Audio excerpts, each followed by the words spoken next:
ಬಿಸಿ ಬಿಸಿ ಚಾಯದ ಜೊತೆಗೆ ಏನಾದರೂ ಒಂದು ತಿನ್ನಲಿಕ್ಕಿದ್ರೆ ತುಂಬ ಖುಷಿ ಆಗ್ತದೆ ನಮಗೆ ಅಲ್ವಾ.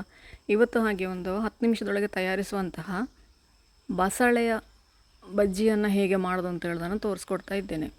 ಬಸಳೆಯ ಸೊಪ್ಪು ನಮಗೆ ನಾವು ಹಳ್ಳಿಯಲ್ಲಿ ಮನೆಗಳಲ್ಲೇ ಮಾಡಿಕೊಳ್ತೇವೆ ಬಸಳೆ. ಹಾಗೆ ಸೊಪ್ಪು ಸಿಗಲಿಕ್ಕೆ ತುಂಬ ಸುಲಭ ಆಗ್ತದೆ. ನೋಡಿ, ಈ ಥರ ಬಸಳೆ ಚಪ್ಪರದಿಂದ ನಿಮಗೆ ಬೇಕಾದಷ್ಟು ಸೊಪ್ಪನ್ನು ಕೊಯ್ದುಕೊಂಡು ಬರೋದು. ದೊಡ್ಡ ದೊಡ್ಡ ಎಲೆ ಇರ್ತದೆ ಅದರಲ್ಲಿ, ಅದೊಂದು ಸ್ವಲ್ಪ ದಿನ ಆದಮೇಲೆ ಬಾಡಿ ಉದುರಿ ಹೋಗ್ತದೆ. ಅಂಥ ಎಲೆಗಳನ್ನು ಹುಡುಕಿ ಕೊಯ್ದು ತಗೊಂಡು ಬರೋದು. ಅದನ್ನು ನೋಡಿ, ಈ ಥರ ಒಂದು 10ರಿಂದ 20 ಎಲೆಗಳನ್ನು ಕೊಯ್ದುಕೊಂಡ್ರೆ ಸಾಕಾಗ್ತದೆ. ಅದಕ್ಕೆ ಬೇಕಾದ ಗಾಂಧಾರಿ ಮೆಣಸನ್ನು ಕೂಡ ಕೊಯ್ದುಕೊಂಡು ಬರ್ತಾ ಇದ್ದೇನೆ. ಇದರಲ್ಲಿ ಯಾವುದರಲ್ಲಿ ಕೂಡ ಕೆಮಿಕಲ್ ಇರೋದಿಲ್ಲ, ಎಲ್ಲ ಆರ್ಗ್ಯಾನಿಕ್ ಆಗಿರ್ತದೆ. ನಾವು ಇದಕ್ಕೆ ಎಂಥ ಕೆಮಿಕಲ್ ಕೂಡ ಸ್ಪ್ರೇ ಮಾಡೋದಿಲ್ಲ. ಎಷ್ಟು ಬೇಕು ಖಾರಕ್ಕೆ ಅಷ್ಟು ಗಾಂಧಾರಿ ಮೆಣಸನ್ನು ಕೊಯ್ದುಕೊಳ್ಳೋದು. ನಾನೊಂದು 5-6 ಗಾಂಧಾರಿ ಮೆಣಸನ್ನು ಕೊಯ್ದುಕೊಂಡೆ. ಅದನ್ನು ತೊಟ್ಟು ತೆಗೆದು ಈ ಥರ ಕ್ಲೀನ್ ಮಾಡಿಕೊಳ್ಬೇಕು. ನಂತರ ಬಸಳೆಯನ್ನು ಚೆನ್ನಾಗಿ ತೊಳ್ಕೊಂಡು ಅದನ್ನು ಸಣ್ಣದಾಗಿ ಹೆಚ್ಚಿಕೊಳ್ಬೇಕು. ನೋಡಿ, ಈ ಥರ ಸಪುರ ಸ್ಲೈಸ್ ಮಾಡಿಕೊಳ್ಬೇಕು. ಕೊಚ್ಚಿಕೊಳ್ಳೋದಲ್ಲ, ಸ್ಲೈಸ್ ಮಾಡಿಕೊಂಡ್ರೆ ಆಯಿತು. ನೋಡಿ, ಈ ಥರ ಬೇಕು. ಈ ಥರ ಇದ್ದರೆ ಒಳ್ಳೆಯದಾಗ್ತದೆ. ಅದು ಗರಿಯಾಗಿ ರುಚಿಯಾಗಿ ಬರ್ತದೆ. ಇದನ್ನು ಈಗ ಒಂದು ಪಾತ್ರೆಗೆ ಹಾಕ್ಕೊಂಡು ಇದಕ್ಕೆ ಒಂದು ಈರುಳ್ಳಿಯನ್ನು ನೋಡಿ ಈ ಥರ ಸ್ಲೈಸ್ ಆಗಿ ಹೆಚ್ಚಿಟ್ಕೊಂಡಿದ್ದೇನೆ. ಉದ್ದ ಸ್ಲೈಸ್ ಆಗಿ ಮಾಡಿಕೊಂಡಿದ್ದೇನೆ. ಇದಕ್ಕೆ ನಾವು ಈರುಳ್ಳಿ ಬಜ್ಜಿಗೆ ಹೇಗೆ ಕಟ್ ಮಾಡ್ತೇವೆ ಹಾಗೆ. ಇದಕ್ಕೆ 1-2 ದಂಡು ಕರಿಬೇವಿನ ಸೊಪ್ಪು ಹಾಕಿಕೊಳ್ತಾ ಇದ್ದೇನೆ. ಹಾಗೆಯೇ ಒಂದು ಅರ್ಧ ಟೀ ಸ್ಪೂನಷ್ಟು ಕೊತ್ತಂಬರಿಯನ್ನು ಹುಡಿ ಮಾಡಿ ಹಾಕ್ಕೊಳ್ತಾ ಇದ್ದೇನೆ. 1/4 ಟೀ ಸ್ಪೂನಷ್ಟು ಜೀರಿಗೆ, ಹಾಗೇನೊಂದು 2 ಚಿಟಿಕೆಯಷ್ಟು ಓಮ, ಒಂದು 2 ಚಿಟಿಕೆಯಷ್ಟು ಇಂಗು ಕೂಡ ಹಾಕಿಕೊಳ್ಬೋದು. ಓಮವನ್ನು ಕೈಯಲ್ಲಿ ಸರಿಯಾಗಿ ಈ ಥರ ಉಜ್ಜಿ ಹಾಕಿದರೆ ಒಳ್ಳೆ ಸ್ಮೆಲ್ ಬರ್ತದೆ ಅದು. ಇದನ್ನು ಈಗ ಇದಕ್ಕೆ ಹಾಕ್ಕೊಂಡು, ನಾನಿಲ್ಲಿ ಮೆಣಸಿನ ಹುಡಿ ಹಾಕ್ತಿಲ್ಲ, 1-2 ಚಿಟಿಕೆ ಇಂಗು, ಹಾಗೆಯೇ ಒಂದು ಸ್ವಲ್ಪ ಚಿಲ್ಲಿ ಫ್ಲೇಕ್ಸ್ ಹಾಕ್ಕೊಂಡಿದ್ದೇನೆ.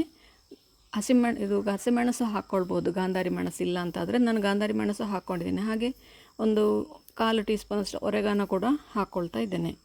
ಇವನ್ನೆಲ್ಲ ಈಗ ಚೆನ್ನಾಗಿ ಮಿಕ್ಸ್ ಮಾಡಿಕೊಂಡು, ಇದಕ್ಕೆ ನೀರು ಹಾಕ್ಕೊಳ್ಬೇಡಿ, ಈರುಳ್ಳಿಯಲ್ಲಿ ನೀರು ಬಿಟ್ಕೊಳ್ತದೆ. ಹಾಗೆ ಅದನ್ನು ಚೆನ್ನಾಗಿ ಉಪ್ಪು ಹಾಕಿದ ನಂತರ ಅದನ್ನು ಮಿಕ್ಸ್ ಮಾಡಿಕೊಳ್ಳಿ. ರುಚಿಗೆ ಬೇಕಾದಷ್ಟು ಉಪ್ಪು ಹಾಕ್ಕೊಳ್ಳಿ.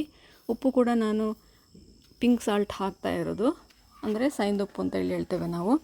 ಇದಕ್ಕೀಗ 1 ಟೇಬಲ್ ಸ್ಪೂನಷ್ಟು ಕಡಲೆ ಹುಡಿ, 1 ಟೇಬಲ್ ಸ್ಪೂನಷ್ಟು ಅಕ್ಕಿ ಹುಡಿ, ಹಾಗೆ 1 ಟೇಬಲ್ ಸ್ಪೂನಷ್ಟು ಕಾರ್ನ್ ಹುಡಿ. ಇವಿಷ್ಟೇ 3 ಐಟಮನ್ನು 1 ಟೇಬಲ್ ಸ್ಪೂನಷ್ಟು ಹಾಕ್ಕೊಂಡಿರೋದು. ನೀವು ಜಾಸ್ತಿ ಪ್ರಮಾಣದಲ್ಲಿ ಮಾಡ್ತೀರಂದರೆ ಇನ್ನೂ ಸ್ವಲ್ಪ ಜಾಸ್ತಿ ಹುಡಿ ಹಾಕ್ಕೊಳ್ಬೋದು. ಇದನ್ನು ಈಗ ನೋಡಿ ಚೆನ್ನಾಗಿ ಕೈಯಲ್ಲಿ ಹೀಗೆ ಮಿಕ್ಸ್ ಮಾಡಿಕೊಳ್ಬೇಕು.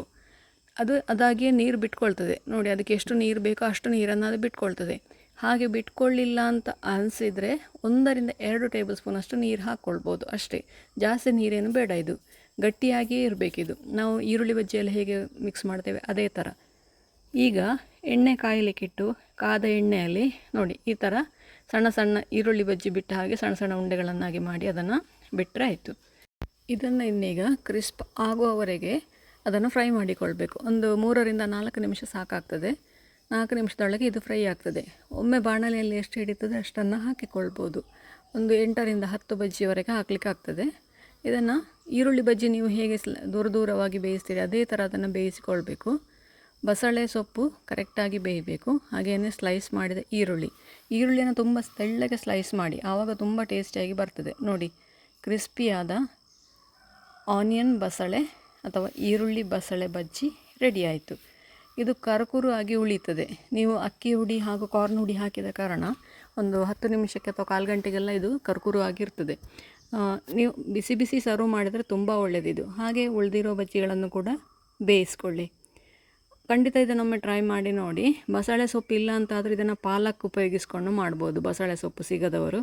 ಹಾಗೆ ಹರಿವೆ ಸೊಪ್ಪನ್ನು ಉಪಯೋಗಿಸಿಕೊಂಡು ಮಾಡ್ಬೋದು. ಹರಿವೆ ಸೊಪ್ಪು ಕೂಡ ಇದೇ ಟೇಸ್ಟ್ ಬರ್ತದೆ.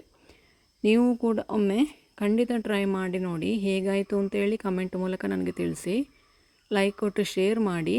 ನೀವಿನ್ನೂ ನಮ್ಮ ಚಾನಲನ್ನು ಸಬ್ಸ್ಕ್ರೈಬ್ ಮಾಡ್ಕೊಳ್ಳಿಲ್ಲ ಅಂತ ಸಬ್ಸ್ಕ್ರೈಬ್ ಮಾಡಿಕೊಂಡು ಪಕ್ಕದಲ್ಲೇ ಇರುವ ಬೆಲ್ ಐಕಾನನ್ನು ಒತ್ತಿ ನಮ್ಮನ್ನು ಸಪೋರ್ಟ್ ಮಾಡಿ. ನಮ್ಮ ಇನ್ಸ್ಟಾ ಹಾಗೂ ಫೇಸ್ಬುಕ್ ಪೇಜನ್ನು ಕೂಡ ನೀವು ಫಾಲೋ ಮಾಡ್ತಿಲ್ಲ ಅಂದರೆ ಅದನ್ನು ಕೂಡ ಫಾಲೋ ಮಾಡಿ.